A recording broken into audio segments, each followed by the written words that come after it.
बिस्मिल्लाहिर्रहमानिर्रहीम। अस्सलामुअलैकुम नाज़रीन, आप यूट्यूब चैनल देख रहे हैं। मैं हूं इबादुर रहमान।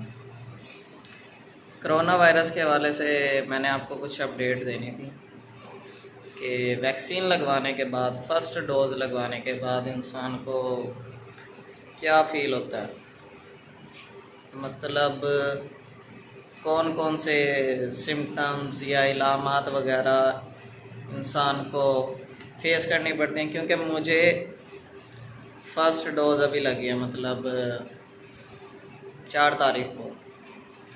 तो 4 तारीख को मेरी वैक्सीनेशन हुई। तो वैक्सीनेशन के लिए मैं DHQ सिविल हॉस्पिटल गया हूँ। तो सिविल हॉस्पिटल जाकर वहाँ पर तो मैंने डोज़ लगवाई है फ़र्स्ट। तो मुझे पहले दिन कुछ भी नहीं हुआ, मतलब पहला दिन ना मेरा बिल्कुल रिलैक्स गया। मैंने तकरीबन 12 बजे के करीब डोज़ लगवाई, वैक्सीनेशन करवाई। तो जब एक दिन गुज़र गया, मुझे कुछ भी ऐसा यानी कि अजीब फ़ील नहीं हुआ। तो अगला दिन है 5 तारीख का। तो 5 तारीख को हुआ ऐसा कि तकरीबन 12 बजे नहीं, सुबह 7-8 बजे मैं ज़रा काम के सिलसिले में ज़रा बाहर चला गया बगैर नाश्ते के। तो मैं ज़रा सब कुछ बता देता हूँ ना अपने हिसाब से, ताकि आपको ये ना लगे कि कुछ झूठ मूठ भी हो सकता है, कुछ खाने पीने का भी फ़र्क हो सकता है। वो आपने अपने हिसाब से सोचना है क्या होगा इसके मकसद, यानी कि इसके पीछे। तो मैं बाहर चला गया, नाश्ता नहीं था, कोई अर्जेंट काम था। तो वहाँ से आने के बाद ना, मतलब मैंने कोई हार्ड वर्क नहीं किया था इस तरीके का, बस यानी कि खड़ा ही रहना पड़ा था मुझे तकरीबन 2-3 घंटे, 2-2.5 घंटे इधर उधर चलना पड़ा थोड़ा सा। तो उसके बाद जब मैं वापस आया घर, तो मेरी वैक्सीनेशन की जो जगह थी वहाँ पर दर्द ज़रा ज़्यादा शुरू हो गया, यानी कि पेन ज़रा ज़्यादा फील होने लग गई। तो पेन आहिस्ता आहिस्ता बढ़ने लग गई, और पेन का इस तरीके से सिलसिला रहा कि मेरी फिर आहिस्ता आहिस्ता लेग्स में दर्द स्टार्ट हो गया, सर में मेरे बहुत शदीद दर्द स्टार्ट हो गया। इस तरीके से सर में ना कोई बहुत ही रगे वगैरह जो है ना, उनमें कोई बेचैनी सी होती है सर की। तो ये हुआ, और साथ में हुआ ये कि मुझे बुखार भी हो गया। बुखार, सर दर्द, टांगों का दर्द, और इसके अलावा आँख जो है ना मेरी, ये वाली आँख, इसके तकरीबन यानी कि ना बिल्कुल हल्की हल्की सी, जिस तरीके से कोई ख़ारिश या जिस तरीके से ख़ारिश टाइप कुछ फ़ील नहीं होता है, उस तरीके से मुझे फ़ील होने लग गया।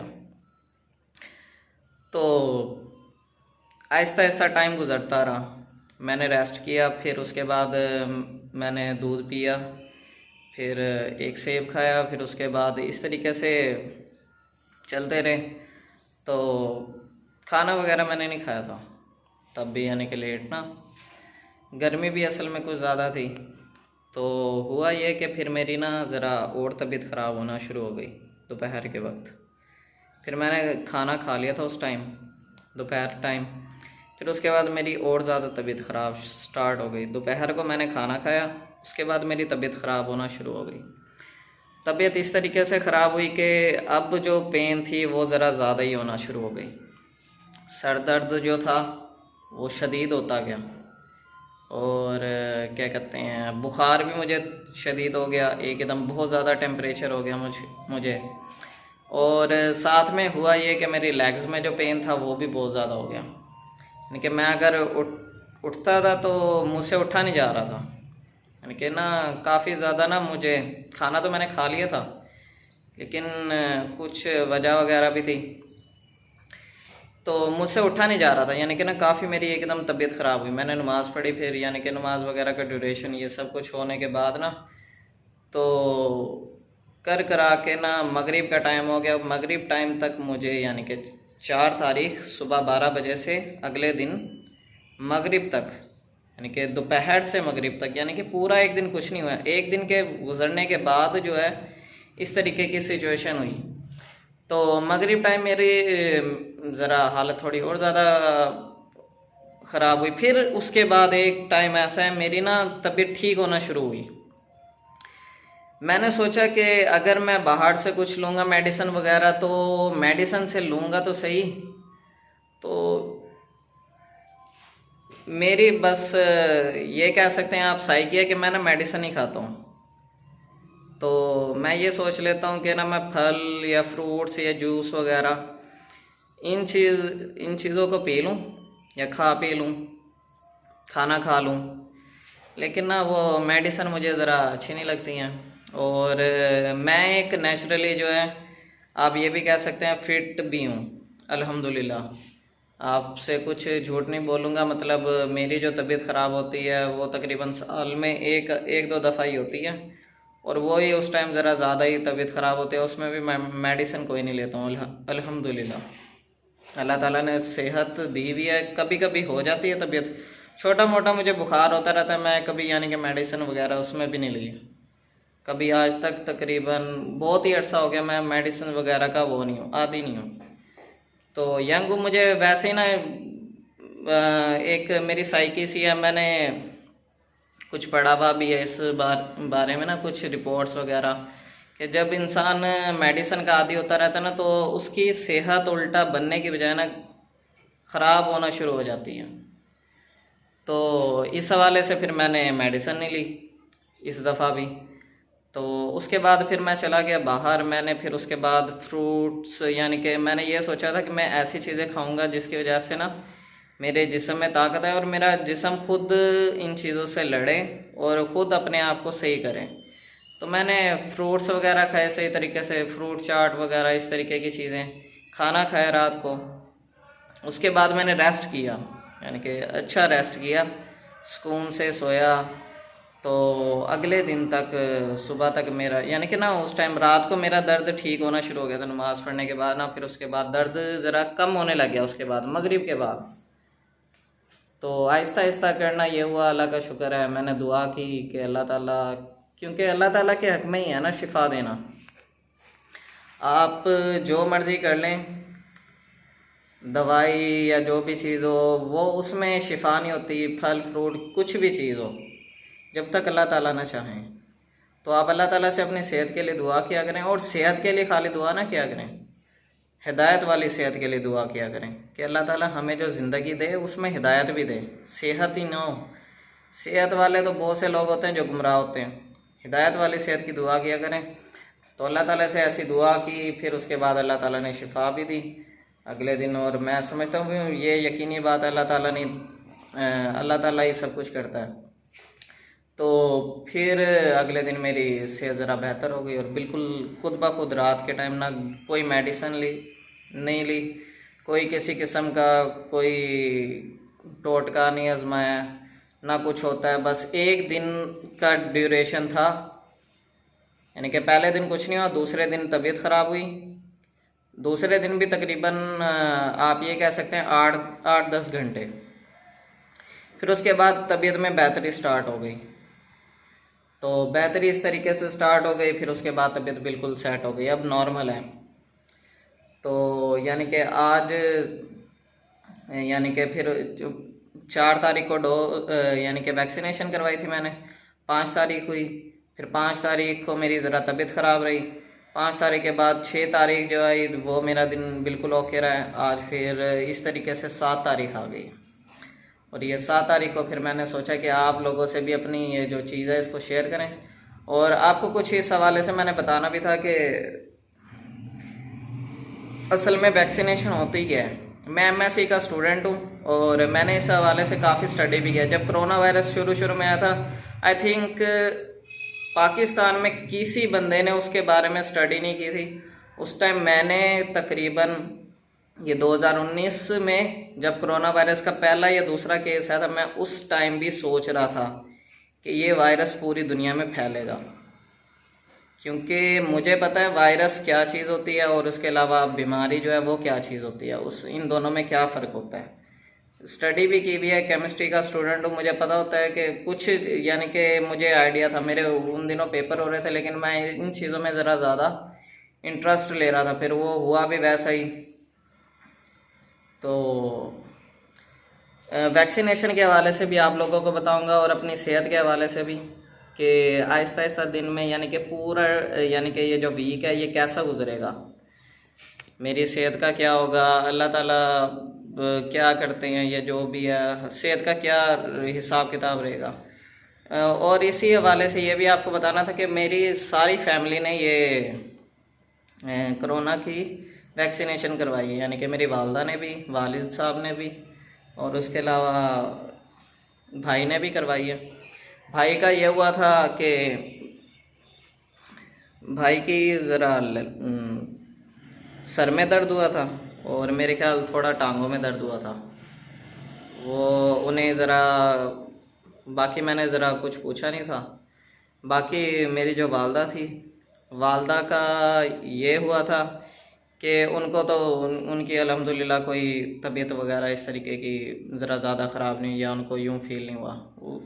इसमें जब आप वैक्सीनेशन करवाएं तो आपको एक चीज़ आपको मैं ये बताना चाहूँ, वालदा साहब ने ये कहा था कि मेरी जब तबीयत ख़राब हुई मैं सो गई और मैंने काफ़ी देर रेस्ट किया, यानी कि ना मेरी तबीयत ढीली ढीली सी हो गई थी, तो वो सोती रही। तो उसके बाद जब उठे हैं तो तबीयत ठीक हो गई थी, खाना पीना खाया हुआ था। और आपको एक और चीज़ भी बता दूं, आप जितने भी केसेस इसमें देखेंगे ना, तो मर्दों की जो सेहत होती है वो ज़रा औरत की निस्बत ज़रा ज़्यादा ख़राब होती है। आप कहीं पर भी स्टडी कर लें, इसकी वजह है, इसकी क्या वजह है वो मैं आपको अभी बताता हूँ। देखें, अल्लाह ताला ने औरत को जो है ना नाजुक तो बनाया है, कमज़ोर ताकत के हवाले से, लेकिन अंदरूनी ताकत अल्लाह ताला ने औरत को बहुत ज़्यादा दी है। मर्द को आप कहें अल्लाह ताला ने बैरूनी ताकत दी है, और औरत को अल्लाह ताला ने अंदरूनी ताकत दी है। मर्द जो हैं वो बीमारियों से ज़्यादा मरते हैं, औरतें जो होती हैं वो उसी बीमारी से उनके मरने की तादाद कम होती है, क्योंकि वो अल्लाह ताला ने उनमें बर्दाश्त और इसके अलावा उनके अंदर ताकत जो है वो मर्दों की निस्बत ज़रा ज़्यादा दी होती है। ये मेडिकल साइंस के ज़रिए प्रूव भी है कि औरतें जो होती हैं वो मर्द की निस्बत अंदरूनी तौर पर वो ज़रा ज़्यादा बीमारी के ख़िलाफ़ लड़ने के लिए ज़रा ज़्यादा ताकतवर होती हैं। तो ये इसकी मेन रीज़न है कि औरतों की तबीयत क्यों नहीं ख़राब होती, मर्दों की क्यों होती है। तो मर्द वैसे बज़ाहिर तो बहुत ताकतवर नज़र आते हैं, बहुत बॉडी बिल्डिंग ये वो, लेकिन ये है कि वो एक छोटी सी औरत भी हो तो अल्लाह की नज़र में अल्लाह ताला ने उनको अंदरूनी ताकत दी है, तो वो उनकी निस्बत ज़रा ज़्यादा स्ट्रॉन्ग होंगी। तो ये इसकी ज़रा मेन रीज़न है कि औरतें क्यों नहीं होती बीमार। तो ये मेडिकल के ज़रिए भी प्रूव है, और वैसे भी आपने देखा होगा। तो हमें अब अल्लाह ताला के असूल हैं, अल्लाह ने जो बनाया वो उस पर रहना चाहिए। अल्लाह ने अब मर्दों को बैरूनी ताकत दे दिया, औरतों को अंदरूनी दिया, इस पर शुक्र अदा करना चाहिए जैसे भी हैं हम। तो ये असल में पीछे थी और कहानी इसकी। तो मेरी वालदा की इतनी तबीयत नहीं ख़राब हुई, वालिद साहब की उनकी भी इतनी तबीयत ख़राब नहीं, उनको ज़रा हुई थी वैसे, मतलब उनकी भी टांगों में दर्द हुआ और क्या कहते हैं सर में दर्द रहा, थोड़ा सा बुखार हो गया था उन्हें भी। तो ये मर्दों में होता है, मर्दों की तबीयत ख़राब होना ये एक लाजमी चीज़ है, और जो औरतें हैं उनकी तबीयत ख़राब होना ये पॉसिबिलिटी, इसके चांसेस वगैरह जो हैं ये कम होते हैं, इनमें क़ुव्वत मुदाफ़अत ज़रा ज़्यादा होती है। एनिमल्स में भी आप देखें ना, मैंने भी एक अभी तज़किया के तो पिछले कुछ अर्से पहले हमारे ना कुछ इस तरीके से मुर्गा मुर्गी वगैरह ने कुछ वो पाले हुए थे, तो मुर्गा जो था वो इतना ताकतवर था एक हमारा कि वो तकरीबन 5 मुर्गों के बराबर होगा। ये मैं आपको एक हकीकत बता रहा हूँ। करनी ये हुई कि अब मुर्गियों के हिसाब से तो वो मेरे ख्याल 500 को भी वो संभाल लेगा।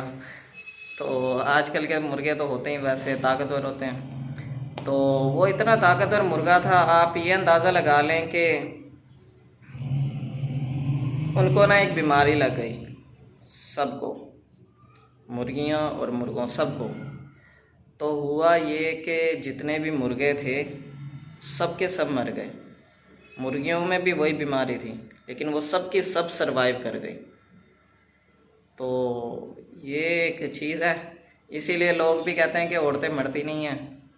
मर्द जो हैं वो ज़रा मर भी जाते हैं। तो एक ये भी वजह है, अल्लाह ताला ने अब उनको ज़रा ज़्यादा ही स्ट्रॉन्ग बनाया अंदरूनी तौर पर। अंदरूनी तौर पर तो हम स्ट्रॉन्ग हैं, हम कर सकते हैं, ताकत है हमारे अंदर, लेकिन अंदरूनी तौर पर जो है वो अल्लाह ताला ने ज़रा उनको ज़रा ताकत दी है। तो ये इसकी मेन रीज़न है। अपनी जो सेहत के हवाले से मैं वो आपको अपडेट्स देता रहूँगा कि क्या क्या कैसे सेहत है और क्या क्या होगा। मैं इसमें बिल्कुल झूठ नहीं बोलूँगा। आपको एक चीज़ ज़रूर बताऊँगा, वैक्सीनेशन करवाने से कुछ अर्सा पहले आप टिका कर ज़्यादा सारे फ्रूट्स खाएँ, जूस पिएँ ज़्यादा से ज़्यादा, और दूध आपने लाजमी पीना है, बहुत ज़्यादा दूध, फ्रूट्स, ये आपकी लाजमी डाइट होनी चाहिए। और वैक्सीन के दौरान भी आपने खुराक का ख्याल रखना है, और साथ में फ्रूट्स और जूस वगैरह इनको नहीं छोड़ना है, क्योंकि आपकी सेहत जो है ये इन्हीं चीज़ों ने ठीक करनी है। ठीक है, और आपने इस चीज़ से घबराना नहीं। ये जो बाकी चीज़ें ये सारी की सारी अफवाहें हैं। जो वैक्सीन के हवाले से ना, वैक्सीनेशन के हवाले से भी मैं आपको सारी एक और वीडियो में बताऊंगा, अलग व्लॉग में, कि ये वैक्सीन का क्या सीन है, कि ये वैक्सीन होती क्या है, ये किस तरीके का हिसाब किताब है, ये कि जो लोग बता रहे हैं ये क्या चीज़ है। तो आप मेरी भी राय सुनना ज़रा, शायद आपको मेरी बात समझ आ जाए। तो अब तक के लिए इतना ही। अपना ख्याल रखिएगा, अपने घर वालों का भी, फैमिली का भी, इर्द गिर्द लोगों का भी। ओके, अल्लाह हाफिज़।